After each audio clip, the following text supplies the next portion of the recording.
Olá, seja muito bem-vindo ao vídeo dessa semana. Espero que você tenha passado uma semana extraordinária até aqui. Toda quarta-feira, um novo vídeo. E hoje nós vamos falar sobre uma pergunta que uma das pessoas que acompanha o nosso canal fez em um vídeo que nós gravamos chamado A Essência da Motivação. Nesse vídeo, se você ainda não o assistiu, eu te convido a assistir depois, eu falo sobre a forma como a motivação, ou seja, a essência, de onde vem a nossa motivação, muda na medida que nós vamos ampliando a nossa consciência. Quanto mais consciência tem uma pessoa, naturalmente muda o que a motiva, né? Então nesse vídeo eu falo sobre as fases que isso vai acontecendo e naturalmente que tipo de motivação vai acontecendo em cada uma dessas fases. E aí, nos comentários, uma pessoa participante fez um comentário, falou: Gilberto, fala um pouquinho sobre o que acontece quando a gente faz a dissolução do ego e como é que ficam os nossos desejos depois disso. Ao dissolver o ego, naturalmente também se dissolvem os meus desejos? Porque isso está me incomodando bastante. Eu estou com a cabeça fervendo sobre este ponto. Então, o vídeo de hoje vai ser para a gente esclarecer um pouquinho mais sobre essa informação. Eu achei muito pertinente a pergunta e eu também vivi um momento de confusão a um certo momento, a uma certa altura, estudando esse tema. Então, o que acontece? Na medida que você vai trabalhando o autoconhecimento profundo, você vai aumentando o seu nível de consciência, naturalmente, não é que o seu ego se dissolve, né? O termo dissolução do ego é simplesmente porque ele deixa de ser o responsável por todas as tomadas de decisões. E o que acontece? O nosso ego é a soma de toda a nossa experiência. É aquilo que nós nos identificamos como um eu, como um indivíduo. Como uma consciência, nós somos conectados à totalidade. Logo, somos também toda a totalidade. Como ego, nós somos um indivíduo separado nessa totalidade. Então, quando eu me identifico como Gilberto Ego, eu me vejo separado das outras pessoas, eu me vejo separado do mundo, e eu me identifico com algumas pessoas, me identifico com algumas coisas do mundo, me identifico com algumas paisagens, com algum tipo de música, algum tipo de comida, com certas atitudes e comportamentos de algumas pessoas. Então, o ego, ele se identifica com coisas específicas. Mas o que acontece? Na medida que você vai ampliando o seu nível de consciência, você vai observando isso em você e naturalmente você começa a ampliar, ou seja, o seu abraço para conseguir se identificar com mais e mais coisas. Até que chega um momento que você se identifica com a totalidade de tudo que existe. Quando você se identifica com essa totalidade, né, com tudo aquilo que é, tudo aquilo que existe nesse momento, o que acontece?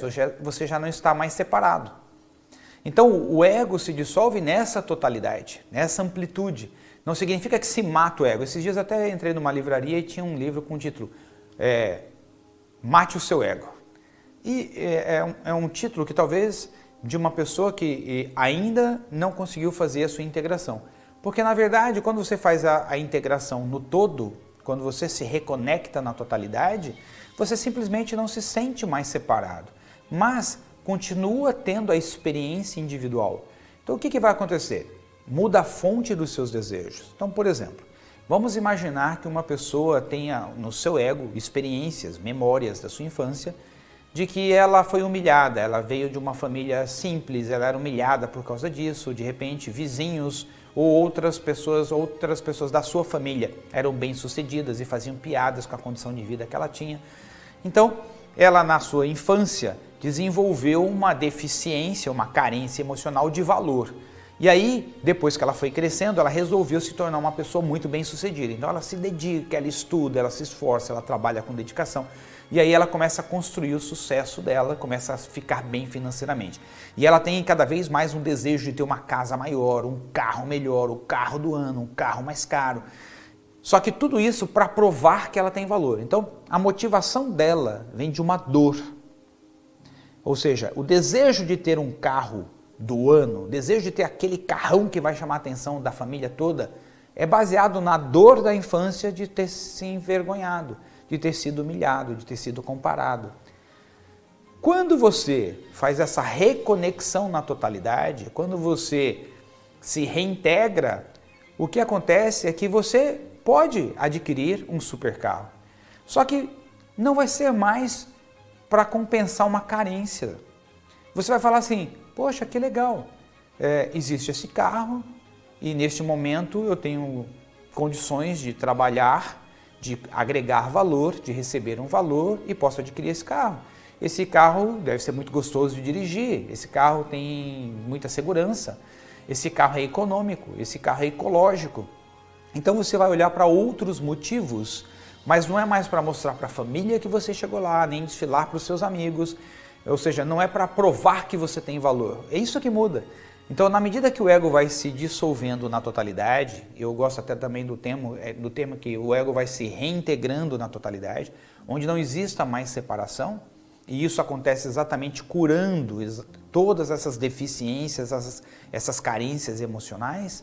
Na medida que isso acontece, você continuará podendo desfrutar do melhor da vida. Teve um cara que, apesar dele ser muito controverso, mas eu gostava bastante da abordagem dele, que era o Osho. Porque o Osho, ele veio ele trouxe um olhar novo para a espiritualidade. Até antes do Osho, ser espiritual era abrir mão de tudo, viver uma vida mais próxima possível de uma vida miserável, no sentido de não ter nada, não ter nenhum bem, e a pobreza ser o caminho da espiritualidade. E aí, de repente, vem o Osho e traz uma proposta de espiritualidade baseado em você ter o melhor da vida. Ele mesmo tinha vários Rolls Royce, tinha o seu jato, ou seja, vivia muito bem, se vestia muito bem. Então, ele brincava que ele era o Buda e o Zorba. O Zorba, que é aquele que curte a vida, o melhor da vida, e o Buda, o iluminado, aquele que não tem nenhum desejo. E como é que pode haver essa integração? No momento que você reintegra o seu ego na totalidade, não há mais separação, significa então que ao mesmo tempo que você não deseja ter nada extraordinário para mostrar para as outras pessoas, mas se aquilo que você faz te dar a condição de construir algo extraordinário, você constrói e também desfruta. E se você tem a condição de construir um palácio, você desfruta do palácio. E se você está no hotel 5 estrelas, você desfruta no hotel 5 estrelas.